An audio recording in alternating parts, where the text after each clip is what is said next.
Hey, welcome back to the podcast where we are interviewing different people, talking about dating, singleness, marriage, engagement, everything in between. And today I'm really excited. We got a really special guest. His name is Jared Mackey. Now, if you're from the city of Denver, the great city of Denver, God's country, Colorado, you would know Jared Mackey as I call him the unofficial bishop of this town because he was leading the way in churches before Denver was cool. Before anyone came here to plant churches, he was here laying the groundwork.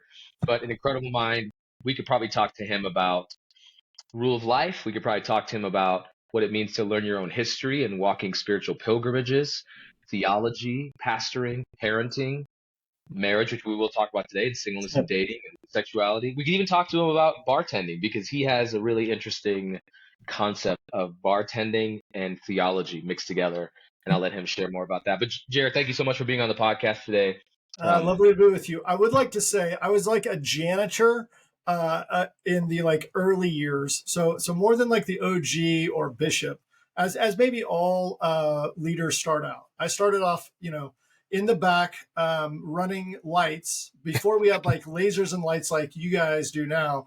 We just went down to Ace Hardware and bought colored light bulbs, put them in coffee cans, and then ran dimmer switches to the back. And so my very first, exercise in leadership in the kingdom of God was moving colored lights from Ace Hardware up and down so that people could experience Jesus a little bit more at a worship gathering. You know what we call that? We call that disruptive innovation. Okay. That's right. You were laying the groundwork down and you were doing it on a budget. Two of my favorite things, being innovative, but doing it on a budget. So you were laying the groundwork. And I was getting to do it with some really good friends, which would made it all, everything was worthwhile because we were doing it with friends. Man, I love it. So I really love your mind, the way you think. I think you're one of the rare people I know that really thinks about the things of God and the kingdom of God and the ways in which we should walk the way of Jesus in the kingdom, and not just sort of, well, this is the evangelical playbook or this is the sort of Christian playbook in America. Let's just run that. But really thinking through how is this forming us? And so you and I would agree that marriage is not the only formative relationship, but for those of us who are married, it is, we could argue, the central forming relationship in who we're becoming. So talk to us about, if you were to say, you're going to talk about marriage, singleness, dating, and walk us through your life also, because you've gone through all of these seasons. Right. And what is it like to now be a leading voice in the church, talking to so many people about singleness, dating, marriage, sexuality? What does that look like in a very complex world that we're living in today? How can we be biblically true and yet compassionate towards others? So, man, I'm going to hand it over to you. Talk to us about singleness, dating, marriage, engagement, and if bartending happens to find its way in there, then bartending also. Yeah, we'll see if that one fits in. Yeah, I think maybe more than I ever anticipated. I resonate with St. Paul's words because I think the way that Paul writes about marriage, I am one to believe that he was married, not only because of the position that he held, which would almost seem to be required for him to hold the position that he did. But then he writes about, like in the letter to Corinth, he says, I wish everybody was single like me. And so I'm like, okay, so I think he existed in both before he was married, and then maybe after he was married, or some version of that. And that's my story. So never anticipated that would be a connection to the text, but I connect to the text in the sense of I grew up in a very kind of conservative Christian evangelical environment. That very much was kind of framed by sexual morality. The True Love Waits movement was kind of a big piece of how we viewed relationships, which was really about what not to do. And as long as you didn't do the wrong thing, then somehow all of your relationships were going to turn out right. So I showed up to marriage as a virgin, and all of the things that I was not supposed to do, I didn't do. The thing that I failed to do was to become a healthier version of me in the process. And so from day one, our marriage was tough. Part of that was we were coming from two different value sets and worldviews, but also it was that I had never been in a relationship. Really, the woman that I ended up marrying, I was like, in some ways, like my first girlfriend. So there was a lot of stuff that I needed to work out. So 4 years into our marriage, we were actually separated. And we ended up seeing a counselor for about a year. We joke around that we kind of bought her a new car because I would see her every week. My daughter's mother would see her every week, and then we would see her together every other week. And so we were in it. And really, by God's grace, we ended up becoming really good friends. And so year 5 of marriage, we come back together. We had experienced kind of some of the backstory issues around fertility, and specifically had 2 miscarriages. And so when you kind of layer on trauma and suffering onto already kind of Yeah. unhealthy dynamics in a relationship, that was a recipe for that thing breaking apart. And so it was really kind of God's mercy that allowed it to come back together. And so we became really good friends. And we weren't really sure that we were ever going to have a kid. And so we were actually in the adoption process through foster care here in Denver. When we found out, Wow. actually, I was in India visiting some friends in northern India when I found out that my daughter's mom was pregnant. And then our daughter was born in 2009. And we had a short season where our marriage felt like maybe the thing that I had always hoped for and longed for.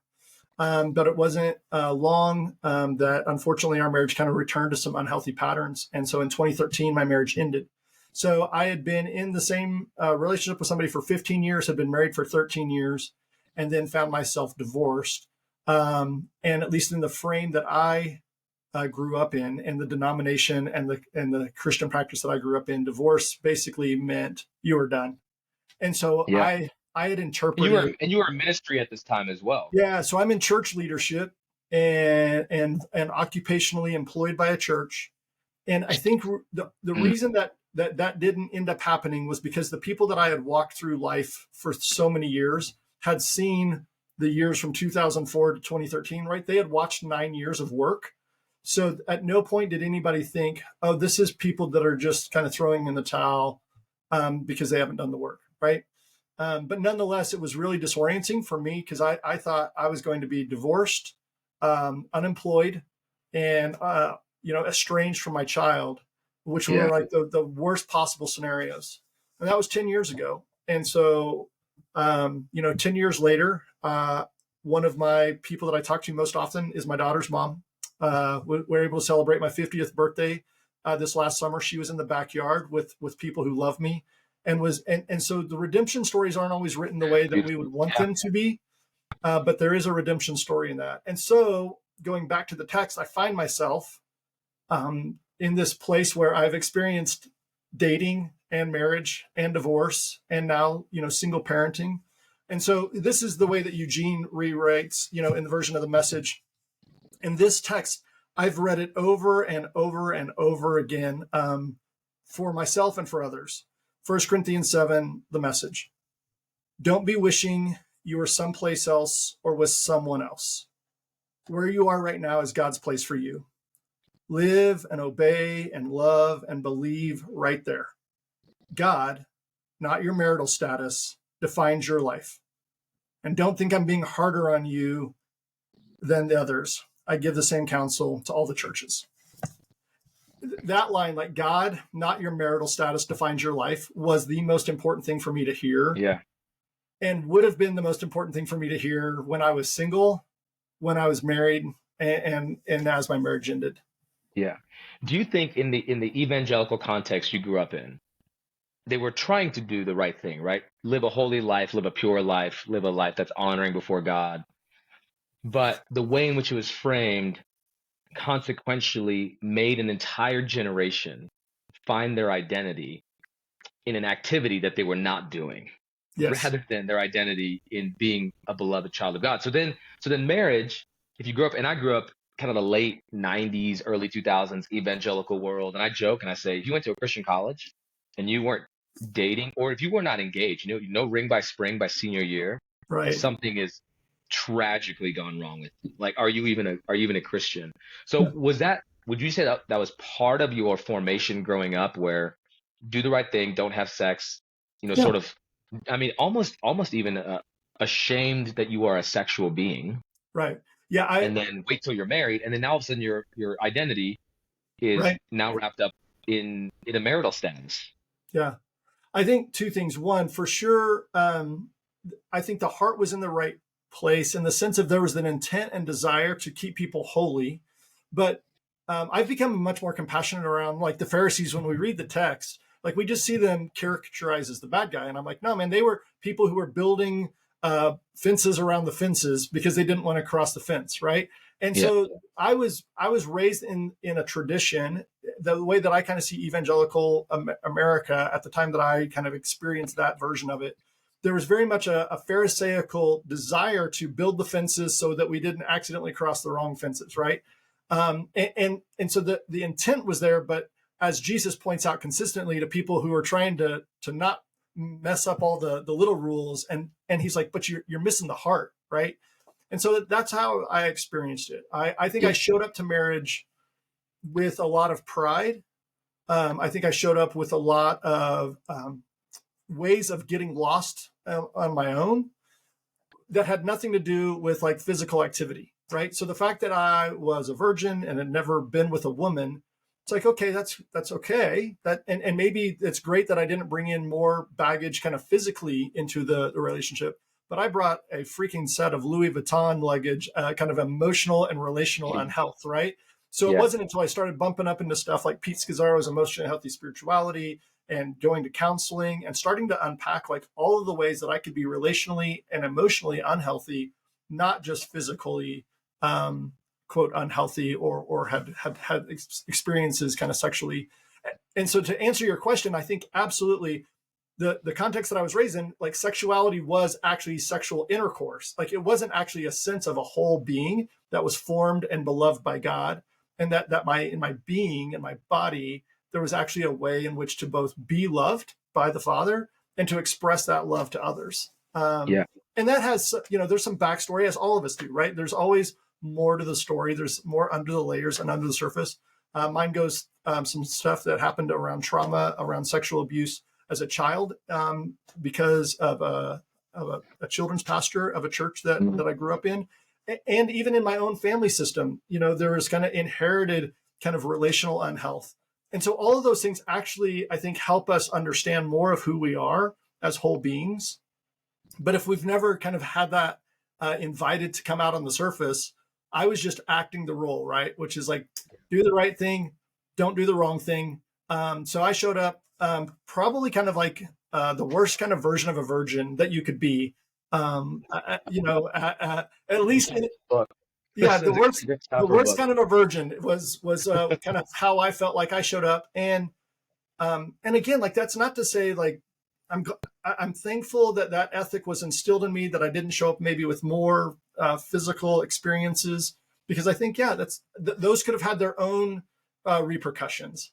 But Right. I showed A up with a lot. different set of baggage, Yeah, I showed up with the repercussions and some of the pieces of that from my own story. So yeah, married, 15 years together, 13 years married, whatever number you kind of, all the numbers get a little like less important. So then divorced for 10.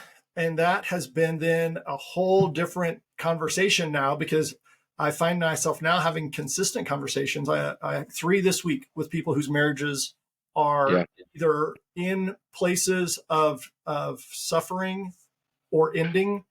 And I've found myself consistently being, using the phrase from Henry Nouwen, a wounded healer, right? I've had the opportunity to sit with, like, legitimately, I could not count the number of men and women that I've sat with over the last 10 years to say, God, not your marital status, defines who you are. Yeah. And so this is the invitation that the worst possible heartbreak relationally has happened to you. And now you get to enter into this sacred journey of what does it look like to hold brokenness. And this is, just one person's conjecture. I'm curious. I can't say definitively, but I just wonder if this thorn in the flesh that Paul experienced wasn't physical, but potentially was relational. Like, could it have been that the thing that he always kind of felt was some sort of like relational abandonment or relational brokenness? So, Yeah, I mean, the way that Paul writes about marriage in 1 Corinthians 7, Ephesians 5, you could make the case, okay, the Holy Spirit just inspired him and yeah, he just wrote beautifully, theoretically, as the Spirit inspired him. sure. But you can't read those texts and think to yourself, there's no way that he was Yeah. not married at some point, whether, it was betrayal or abandonment or death. But it seems to be coming from a man who understands the longing for relationship and at the same time understanding identity in Christ. Yes. So what is that for you? You know, you're 50, you're Yeah. single. That's typically not how you lead conversations, you know, at least in the modern West. You're not Right. leading with, hey, I'm Jared, I'm 50 and I'm single and I have a 13-year-old daughter and I'm Yeah. a single dad. Nice to meet Right. you. You want to get coffee? Right. Especially not, especially not in the church in many ways. Right. So what is it? I mean, really, what is it like being 50 Yeah. and single? Yeah. Well, I would say there's a couple of pieces. 50 and single um, in the occupation of church leadership makes a ton of sense in the other tradition, right? So actually, where I found a lot of solace was in reading Catholic spirituality, Yeah. because there was a sense of wholeness in sexuality outside the context of marriage, or specifically in the context of celibacy, that was going to be important for me to read. Because as I kind of started to ask myself, I started to ask other people, I was like, hey, who are like people in the evangelical tradition that are single and relationally healthy and are like voices that I should read or listen to? And it's quiet. And it got quiet, right? And there are some, right? And genuinely, I am so thankful for the people who have raised their hand and have given their voice to that dialogue over the last 10 years. But it is not nearly what it needs to be if we are going to have an honest conversation that celibacy is an option, right? And Yeah. and it is a historic Christian option, right? So I think the phrase that I resonate with is, if the Catholic Church made far too much of celibacy, the Protestant Church has made far too little, right? And Yeah. so we need to have that, because I think we are built to live vowed lives. And so for me, there's been this like sense of, how do I hold celibacy not just as like a plan B, but that it legitimately could be an invitation. And at 50, after 10 years, I am currently dating. We'll get to that here in a second. But I think having the option of that lifelong celibate would be as whole and holy as lifelong married needed to be put on the table. And I didn't hear that in the tradition I grew up in. Yeah. I mean, I'm even thinking about today, you know, specifically on celibacy, this idea of sexuality. Maybe in the evangelical world, the closest you get is, and he does talk about it, would be Christopher Yuan. Now he's also coming from and writing about same-sex attraction Yeah, and how I know how this works in being holy before God.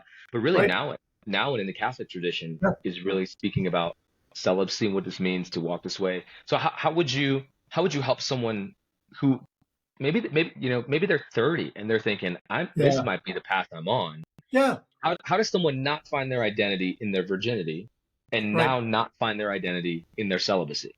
Yeah. I mean, that's a great question. I think for me, Ronald Rolheiser was really significant, another Catholic author and theologian who has like excerpts in different parts of his books about what does it look like to have a whole sexuality, and that we are sexual beings, and that being a sexual being does not automatically equate to having sexual activity, right? Physical sexual activity. So that for me was a really important reframe. I remember the conversation. I mean, it's a couple of years into my divorce, because my daughter, she was 4 when we were divorced. She's now 14. So she's probably like in the, I don't know, 10-ish range, where she's like starting to understand some level of like, what do adults do in physical, marital, sexual relationships. And I remember we were driving, and she's like, so Dad, you're not going to have sex if you're not married, right? And I was like, yeah, sweet pea. It's like, kind of. And she's like, okay, but you're not sure that you're going to get remarried. I was like, right. She's like, so like you might not ever have sex again. And I was like, yeah. And she's all sorts of the innocent 10 Yeah. figuring this thing out. And you can tell like her mind's about to explode, because the concept of a human not having sexual activity is so foreign to the culture that she's grown up in. And I just said, Sweetie, like you need to know that I am so much healthier having not had sex in like however long, like sexual activity like that. That's not a part of my frame anymore. And yet I am an incredibly healthy person, and would offer I'm healthier than I ever was when I was in a relationship in which sexual activity would have been a Yeah. part of it. And Yeah. so I think like the most important thing that I would want to share to somebody is like, your sexual activity does not define your health relationally, spiritually, Right. emotionally. So what do you say to the 20-year-old the 30-year-old Yeah, single who doesn't have a wrong desire or a yeah, sinful desire, but the desire to be in a relationship, to be married, to have sexual intimacy, but yeah, not simply in sexual pleasure, for the intimacy of friendship yeah, and being known and yes. knowing someone else. What do you say to that person who has that longing and that desire when Uh, Paul says, "Hey, it's better that you're single," you know? yeah. Well, yeah, thankfully, I'm not going to try to explain maybe what Paul was trying to say and all of that. But from my read is, yeah, God stacked the deck, right? Like you were made with that desire. You were made with like a desire to connect and long and be known physically, right? Like all of those things aren't like flaws in the design. They were like baked into the design. And so Yeah, I would say like honor that and acknowledge that. And I think we kind of go ditch to ditch, right? We repress it on one side, or on the other side, we're like, hey, we're just going to let go and celebrate it to the point of like no boundaries, no, it's only recreational, right? So we yeah, kind of have like a repressed sexuality on one side and a recreational sexuality on the other side. And I think what we're called to do is actually to live again in this kind of holy space. And so, yeah, I mean, I've sat with a lot of people that are like, Jared, I want to get married. I want to have sex. I was like, great. So what are you doing about that? So like, what does it look like for you to be honest with that? I had a mentor a couple of years ago, and he's like, Jared, do you want to get remarried? And then this is where the conversation gets a little confusing because I was like, well, I don't know. Like I am now, 45. I don't know. And he's like, well, if you want to, you should probably go out on more than like one date a year. Cause that's what I was averaging was yeah, about one date a year. yeah. And he was a Chicago stockbroker. So he was a little brash and I was feeling a little, felt like sparring with him. And so this is like, fall, almost holidays of 2019. And he goes, okay, so how about like, what do you think is the most number of dates that you could go out on next year? And I like symmetry and alliteration and all that stuff. And so I was like, oh, okay, here's what I'll do. I'll go out on 20 dates in 2020. And he's like, great. That at least shows me that like you're willing to like step up to the plate. He's also a baseball guy. He's like, you're willing to Yeah. step up to the plate, take some swings. I was like, got it, done. So, I at least know enough about dating apps and I turn on the thing and I meet a couple of people before Christmas and I'm like, okay, there's Denver. There is no lack of interesting, attractive, intelligent, fascinating people. Like you got to figure out to, kind of where your barriers are or boundaries are on Yeah. some of these conversations. But nonetheless, there's great people to meet in Denver. January rolls around, February rolls around, and then, we have this little pandemic. And so like I get on the Zoom call with him and I'm like, hey, I think like we got 4 or 5 in, but that feels like, a pretty good run. And he's like, well, I'm not looking for excuses. I'm looking for results. And so I end up going out on 25 dates in 2020, another 25 in 2021. And it was the best thing for me, Nirup. And probably it feels a little countercultural sometimes to tell people that. But from my vantage point, I'm like, hey, man, if you want to be in a relationship, like do the work, like be willing Yeah. to put yourself out there, go meet people as a man, be an initiator, invite people as a woman. Like if you find somebody attractive, like let them know that you're attracted to them and that you would like to spend time with them. And like we could get into gender role and all of that other stuff. But ultimately, I think be honest with where you are. And sometimes this is the hardest thing in any sort of life, like relationship or vocation or childbearing, like is to acknowledge your desire and then hold that open handed. Yeah. Like that It's beautiful. you don't get to demand or control the results, but you can hold out what it is that you're longing for. Yeah, it's beautiful. I got so many questions. One of them is 25 dates in a year. So let's just do Ah, the math. You're every other week you're going on a date. yep, Is there something that is exhausting about absolutely. I have to put on a performance because you're Uh, you're you're giving your best, right? You're not coming to the date with you're not like, hey, let me just open up all my baggage, right? You're going to 25 times in a year. You yeah, are putting on the best performance you yeah. can. Now, Is thankfully, that it wasn't exhaust? Is that 25 exhausting? new dates. Yeah, so it wasn't 25 new dates. So it was 25 dates. I don't know. It was probably like 9, maybe 10 people. So there was a couple double, but Okay. by like the second or third date, yeah, and there's some great dating resource books out there that are like, hey, kind of know what you're looking for and be inquisitive. of the other person. Like, are you the person that would want to be with me, and am I kind of the kind of person that would want to be with you? And you can sort that stuff out pretty quick. No is Yeah. a lot easier to figure out than yes, I think. Yeah. So, 'cause I think, I mean, there is a difference, and not to say that when you've hit a certain age, you're mature, because I know some very immature 70-year-olds. But I do think there is a danger in our culture when you're 20, 25, 26, 27, and you're going on first date, first date, first date, first date, Right, first date. right, And I'm thinking that is an exhausting life, because you are every other day, you're putting on a performance of right. your best self. Well, and And maybe more importantly, what's not happening is, so here's the best dating advice that I ever got. And it is from a 70-year-old mentor that I've known for decades. And he just said, Jared, dating is about learning how to be a friend to someone and a friend to yourself. that's So good. I think more than anything, like for me, I needed to go out on, 50 dates in 2 years to have a better understanding and frame for how was I, Jared, as a male in relationship to females, and dating the number of women that I did allowed me to have a clearer understanding of who I was. And it also gave me a lot of appreciation for, like, man, there's a lot of fascinating, interesting people that are longing for relationship as well, right? So I Yeah. do think there's a way to date that's not performative or putting on a show. I think there is a way to show up and say, "Hey, I'm gonna show up as me, and I'm gonna try to befriend you because I think all of us want to be seen and known, and so I'm gonna do my best to get to know you, while I'm also being as honest as I can about me, and then if there's some like connection, then like let's explore that." And there was a couple of women that I explored, and so I dated a couple of women between like 3 and 6 months. But then there was a moment, and those were awkward. But there was moments that either they or I would bring up that I think we've reached kind of the end of getting to know where Yeah. this is, and that it's not going to move forward. And Yep. so that's kind of been where that is. But you were thinking through that. You were thinking through the phases, if you will, versus I'm not going to get 3 years down the line and then, well, I guess we just have to get married now because that's the next thing to do. You Yeah. were more intentional about this. So one of the questions I have, and I love looking at your books. You have Bono on one side and you have Dallas Willard in the middle. It's Yeah. Yeah. amazing. Yeah.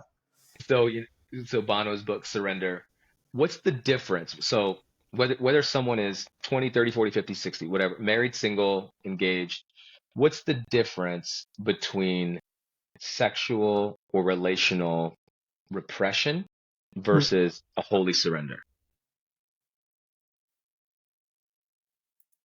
Yeah, I think it has to do with, you can be as charged. Repression still has anxious energy, Tell me right? about that. That sounds fascinating. Yeah, I mean, again, my own story is I was wrapped around the axle of sexuality, not because of sexual activity, but because of sexual anxiety, right? And Yeah. you use the term asexual, I think, somewhere earlier, and I would have described, like, if I was on kind of the experience and perspective or spectrum of sexuality, you would have observed me as an asexual person, because really what I was trying to do was just shut everything down, like turn all the dials off, because the idea of messing it up and turning the dials on, I had so much anxiety of getting it wrong that it was just like we turned all the dials off. And once again, like Pete Scazzaro and Emotional Healthy Spirituality and different writers understand, like, you cannot close off uh, relational connection in one area of your life and expect it to be turned on in other areas, right? And so I think for me, the level of anxiety that I had created and cultivated around sexuality was just as high as potentially some of my friends who were acting out kind of a sexual addiction, Yeah. if that makes sense. And actually, some of the Yeah. people that I have most appreciated are people who have been able to be honest about their own kind of sexual addiction and activity, because I've been able to come at a completely different side of the equation and say, oh, I was just as anxious and just as wrapped around that non-activity, but still kind of anxiety around it. So I think surrender, then, to go to your question, I think surrender is this posture that we hold of life, which is to say, I'm going to be honest with my desire. I'm going to be vulnerable and transparent about my longing, and I'm going to say that I don't control the outcome. Like I can acknowledge what I would want, and I can continually communicate to the Father what is the hope of my heart, and I can say, and today is good, right? I Yeah. can display gratitude in what is. I can't actually go back to Paul's words, not be wishing I was someplace else or with someone else, right? Which I Yeah. think has to do with single people as much as married people, right? Yeah. Well, Because you're I was, presenting something that is terrifying. You're presenting something that is truly terrifying to say that I'm going to singularly find my identity being God's beloved, yeah, and but I'm I would not say going to like, find my identity in this relationship. yeah, but I mean, I think it's been a while since I've been married, but I would say my married friends who have the healthiest relationships are not finding their identity in each other. Yeah. They are living surrendered lives as well, right?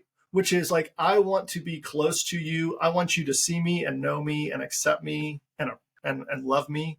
And yet, if I look for that out of you alone, we're going to get sideways, right? Yeah. Because we are wired, once again, like we're baked in with the need that another person can't fill, right? So Yeah. even Ronald Rolheiser writes, and he's quoting, but he says, all souls sleep alone. So you might be sleeping in a bed without somebody, or you might be sleeping in a bed with somebody. You might be sleeping in the bed with your spouse, but even a spouse can never know you the way that you most deeply want to be known, right? At some Yeah. point, you have to acknowledge that all souls sleep alone. Yeah. That's beautiful. How do you, I mean, you're a rule of life guy, you're a Benedictine guy.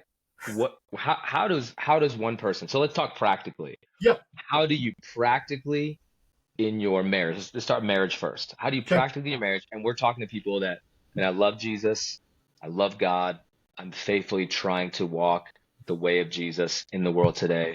Yeah. Coming from a rule of life guy, and you can explain rule of life in the answer to what are the practical things I can begin to implement in my life to Hmm. say I want a healthy marriage where my identity is not wrapped up in this person, although I love this person and I want to be known by this person. I want to know this person. Yeah. What does that look like in practicality? Once again, like I feel like because I haven't been in a marital relation for 10 years, I offer very little uh, counsel or advice to my married friends. But I think my friends who I'm in constant communication with, I'm just always reminding them, be grateful for the relationship you're in, be honest about your desires to be connected, be willing to be vulnerable when you feel disconnected from your spouse. Um, I feel like that maybe the thing that married couples should hear most often is like you don't have a great marriage only because of your own effort. You also have like the grace of God Yeah. that's probably more present than you're even aware of. And so I think even as a married couple, like maybe practically, like just on the regular, weekly, have some version of where you're thanking God for the relationship that you have, and treating it as a gift rather than as like an accomplishment. Yeah. So yeah, and then I think date nights. I think intentionality is actually a really important thing. I have some friends that we've gotten creative as they've gone through different seasons of life. Day dates are usually better for married couples than date nights because Oh yeah, everybody's we got four more, kids, man. Getting a babysitter for four kids, that requires a small miracle. So we have yeah, to just let the school district and watch you them might all. not be at your best at the end of the day. Like one of the two people, if it's the primary caregiver or the person who's been working, like might be exhausted, right? Yeah. So day dates seem like kind of a really good idea if you can pull them off. I think continue to be intentional, right? I think that's like the concept of rule of life is simply paying attention to the things that that cultivate health in life, right? So the illustration of a vine, like in a vineyard, a rule of life is simply the trellis that the vine grows on. So Yeah. if you were to think of like what would a vineyard look like without any trellises, it's a lot of vines growing on the ground, never quite being as productive as they could be or were even created and intended to be. So a rule of life is simply what's the trellis? It is never the focus, right? You never show up to a vineyard and you're like, that's amazing trellis. Like that's a beautiful wire and wood architecture. I mean, some of us might, but for the most part, what we love about a good vineyard is the way in which it is supporting the life of the vine, which leads to the fruit, right? And then ultimately to the beauty of like this connection of both creation and human effort, right? To create wine, right? So Andy Crouch often would talk about like grapes are good. And then there's a difference between like grapes and then you have good and you have great, which is like wine. And then every Yeah. once in a while you'll have like a, and Andy will quote some fancy Nebbiolo or Barolo wine. And he's like, and that's like a foretaste of glory. Right. Yeah. So yeah, I think, think about like, what's the trellis in your relationship, marital or otherwise, that helps the life of your marriage grow. Yeah. I love that you began with gratitude because Rollheiser, he talks about how the holiest person you know is the most grateful person you Yeah. know. Yeah. And so probably the last 3 months, every night I'm falling asleep, just being grateful to just thanking the Lord in Yeah. gratitude for my wife, my kids. I mean, just as many things I can think of. And somewhere in those moments of gratitude, I just fall asleep. But I just fall Yes. asleep Yeah. thanking the Lord. And so I That's so want in good. my own heart, the last thing I hear that is I'm grateful, not that I'm entitled. And I want the Lord to hear the last thing. If I'm ever to think anything else the rest of my life, Mm. if I go tonight that I went thankful. Yeah. Just the way that Willard went out, just thanking God in the Right. midst of a painful disease, thanking the Lord. So I love that wisdom you bring. So okay, this is fascinating to me because you get divorced at 40. So much of your singleness, your marriage begins to form who you are. Now God is really working in your life, really shaping your identity. You've been single for 10 years. Now you're in a relationship. So tell me about this. Is this Yeah. terrifying? Is this like, man, I kind of like that who I've become over the last 10 years. Do I want to be in a relationship now? Is this going to Yeah. change who I'm becoming? Like, what is that like? Yeah, I mean, it is a wonderfully awkward human experience at 50 to be dating somebody. And I think the uniqueness is this particular relationship at this particular juncture has just been like a gift of grace, right? It is um, someone who we have like our lives have kind of paralleled back and forth over the years. We know of each other's past. We came out of similar backgrounds. And so, for the most part, it is the healthiest and least anxious relationship I've ever been in. Yeah. And that makes all the difference in the world. So, yeah, it's there's some big questions that lie ahead. But I was just having lunch with a mentor, and he asked how things were going, and he said, like, if like, why wouldn't you just jump right off the ledge and go for it, right? And I was like, because um, you don't go back to first love, right? Like at 50, I'm not trying to recreate falling in love like I did at 20 or 25. Yeah, Right? that's really good. What I'm trying to do is I'm trying to show up as my 50-year-old self, Yeah. being honest about the way that I care for myself and the way that I care for you and the way that I care for my daughter and that she cares for her kids. And just recognizing like it's a different scenario. So like let's not try to play 25. Like Yeah. let's be grown up and really celebrate. Like there's some gifts of being with older kids. Like there's some gifts of that we can talk both to each other, but we can talk to each other's kids, and we can have like a different sort of relationship that only comes in this kind of unique intersection of life. And so yeah, I have like I'm not writing like a primer on like how to date when you're 50. But because I would say of God's grace, like there are some moments that I'm getting this one right. Because I think I'm leading with gratitude. I'm being willing to be vulnerable. Um, yeah, it was wild, man. Our first date, I lied to her. It was just like this dumb move. We were in the middle of a conversation, and she said a musical artist that a friend of mine knows from Ireland, right? You know And Bono? You and know and, you and so not Bono, but she says the artist's name, and I said, "Oh, I've spent time with," and I was like as soon as it came out, I was like like words coming out, and you're just like, Yeah.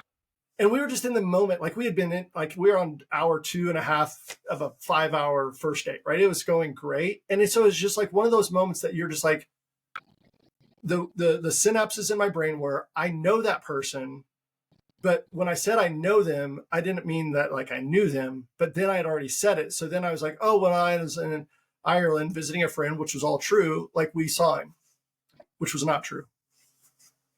And so it was a great first date. Yeah. And Okay. so So I wake up the next morning, yeah, and in this is what I want. morning prayers, I do basically the same prayer practice every morning around 5 a.m. I wake up, I light a candle, I say some words that Jesus says in the Gospel of John, and then I just listen. And there's some confession and gratitude and seeking and asking. Right. Then I got to the confession piece, and I was like, I lied last night, and I was like, okay, so what are we going to do about that? And so I craft a text to her and just said, hey, there's some things that I said last night that I need to follow up on. Would you be available for a conversation? And so she was like, sure. And so we get on a call before 9 a.m. And I said, I need to let you know that I was not honest with you last night. Like we got caught up in a moment, and I got caught up in a moment, and I said that I knew this person, and I actually don't. I lied. And I just need you to know that, because if this is ever going to be anything, there can never be a Wow. moment where this thing started that way. Yeah. And I kind of held my breath, because I was like, one date in, if the guy's lying to you on your first date, like you might be exiting stage right.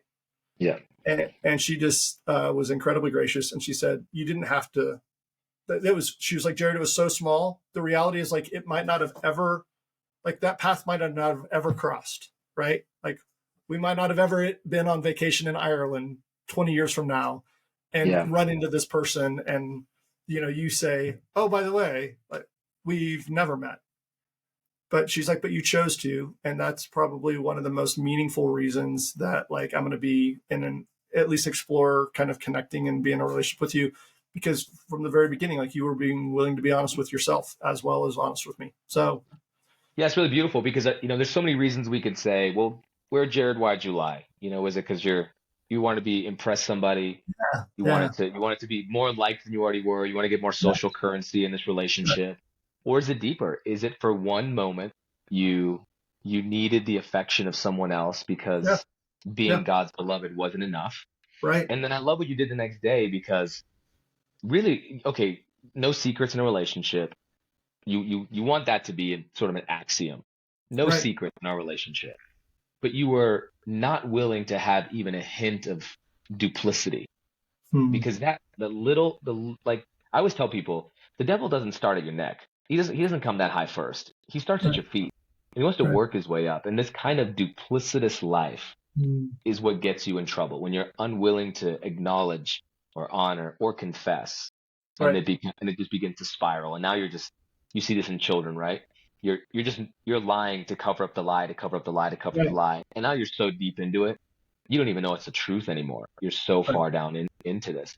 I think that is one of my fears about young people going Hmm. on so many dates. Hmm. Even if I'm talking non-sexual dates. I mean, just Right. going out, meeting people, meeting people, meeting people. I think there's something in us that is not meant to live a performative life, Yeah. to constantly just give, which is why I think social media is so destructive in many Yeah. ways, because, and we can talk about this at a different time too. What's fascinating now is people get more likes for showing their wounding on social Hmm. media. Have you noticed Yeah. this? Someone Yeah. crying lost their job. But really, what are you playing on? You're still playing on the Yeah. same sort of, I'm trying to buy people's empathy Right. and to Yeah. fill the I would. currency of likes. So that's like the fear I was talking about in these, like, Yeah. go on a date, go Here's on a date, go on a date, go on a date. You here's know, my best like stab in the dark around maybe a principle that might be super helpful for people, which is try not to go out on a date with anybody that can't follow up to see if you were telling the truth or not. Meaning, um, uh, the woman that I'm now dating knows at least a dozen people that I know, and at least on a level has the ability to like check down Yeah. like who I am. Am I presenting someone? And I just think it's actually better for both of us. I think one of the most challenging pieces of because I went out on like blind dates, first dates, dating app dates type of thing.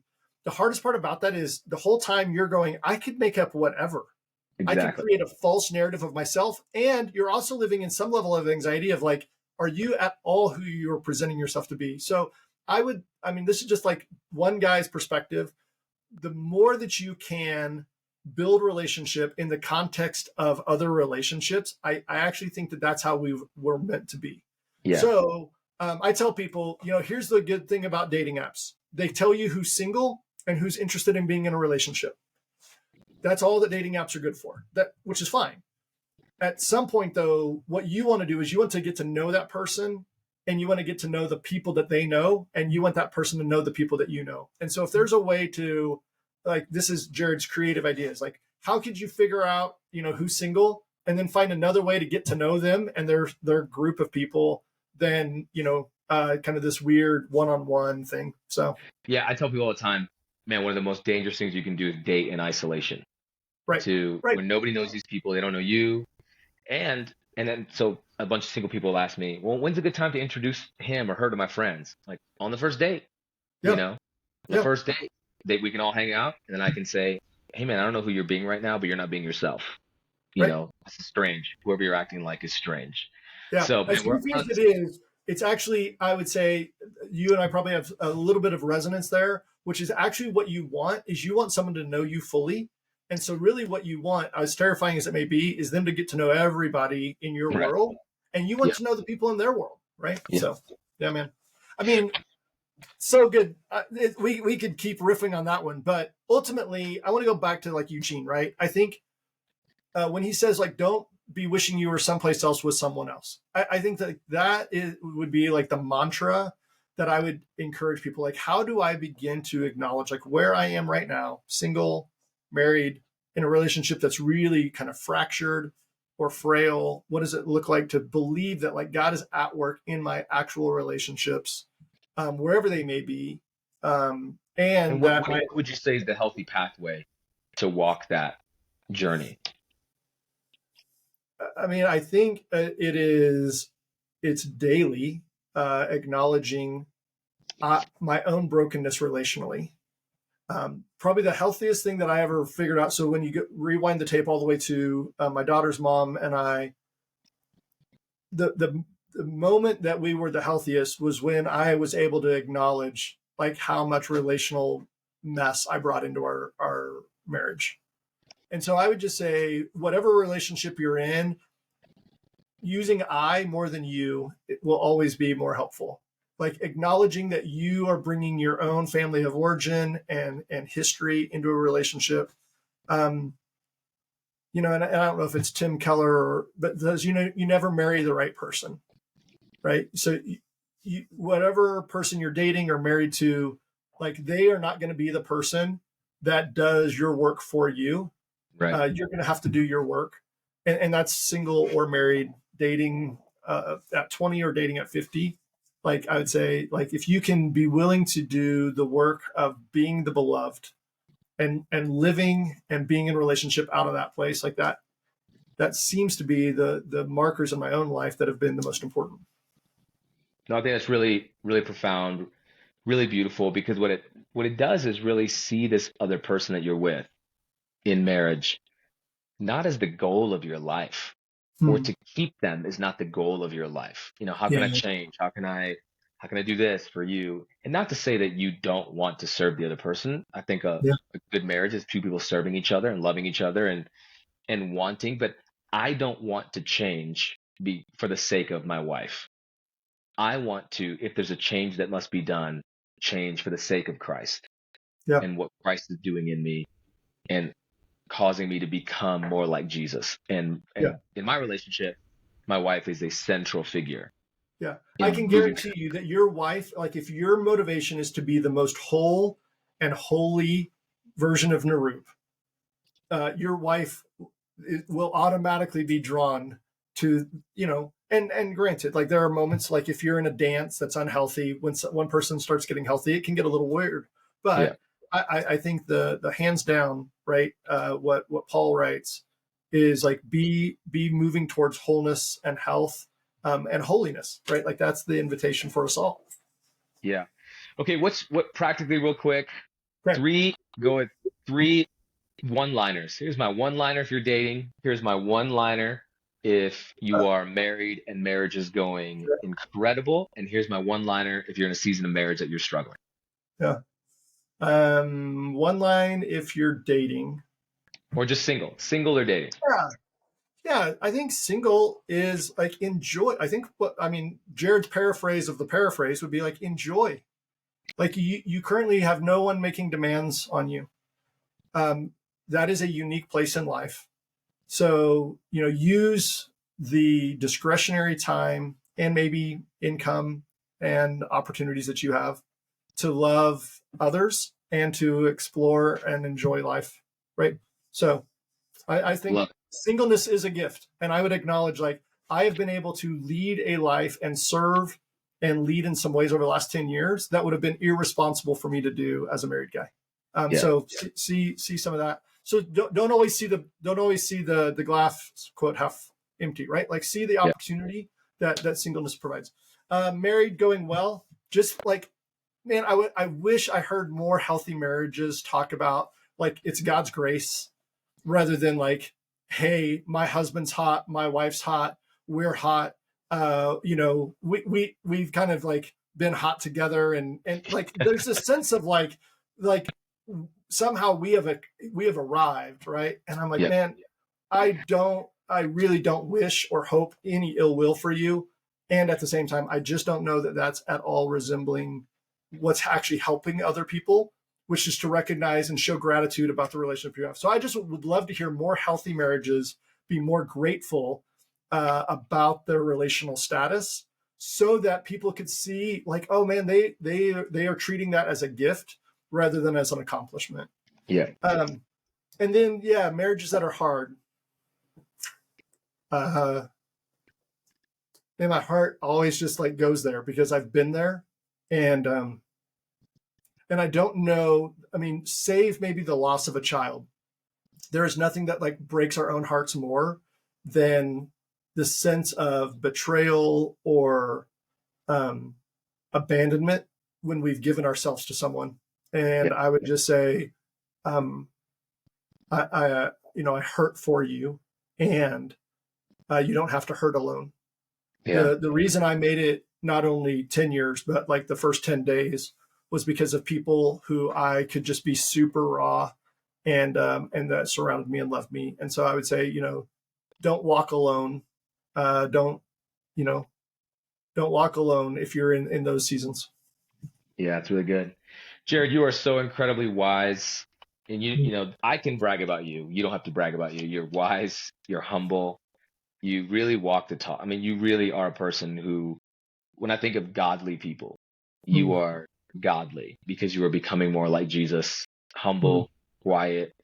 I think of Paul when he says, live a quiet and humble life. And that just makes me think about you, quiet and humble, but so incredibly wise and generous with your time, with your wisdom, with your resources, with your influence.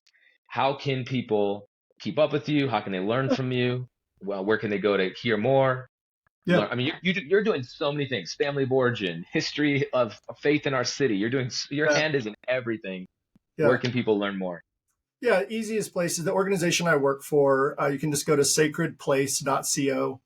There's some opportunities there to just think about like loving your neighbors and neighborhood well.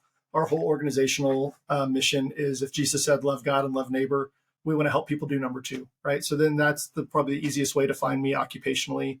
I do write, like you said, about cocktails. There's a little website called Theology of Bartending, in which we explore the kind of the space between spirits and spirituality. That's like a little side project, and there's some other projects that I'm working on as well. But I'm pretty easy to find. I have not a small digital footprint, as my 14-year-old daughter. She's like, Dad, I Googled you in class. There's a lot of websites with you on it, and I was like, well, I've been trying to serve people in our city for a little bit of time, and so I'm not hard to find. And most importantly for this conversation, if you do find yourself in a place where you feel like you're walking alone, I might not be the person to walk with you, but I can help you find somebody to walk with you. So feel free to reach out.